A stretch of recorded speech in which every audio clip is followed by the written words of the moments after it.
aquí en San José, tiene que ser Tulaca llegada en Amigo, voy a tincajar. Tiene que hablar Pedro Carrillo. Tulaca en familia Cota, México. México mexicano, porque tiene Huachén.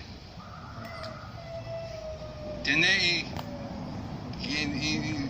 tiene que destacar historia, tal Tusco está en Tata.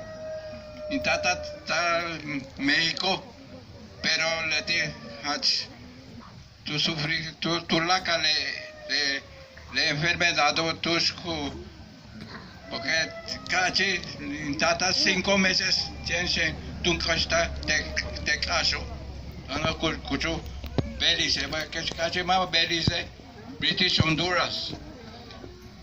Hay que tener mucha paciencia con nosotros.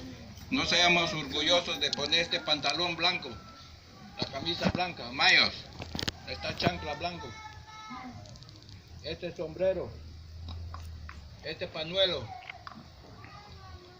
Todos nosotros somos latinos, mayas, y no debíamos de tener orgullo, debíamos de ser orgullosos de que seamos mayeros.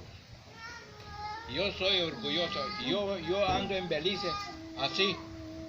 Los morenos me dicen Spanish, no Spanish, you are Spanish tú, les digo, tú eres indio igual como yo, y el color, no hay distinción, papacito. Te eché mayas, mayas, te eché indios, indios. Tienes que estar Tulaca, le no ocho manco te canalo. Tulaca bendición, Tulaca le para la boya. Le no ocho manco le señora, Tulaca bendición, Tulaca.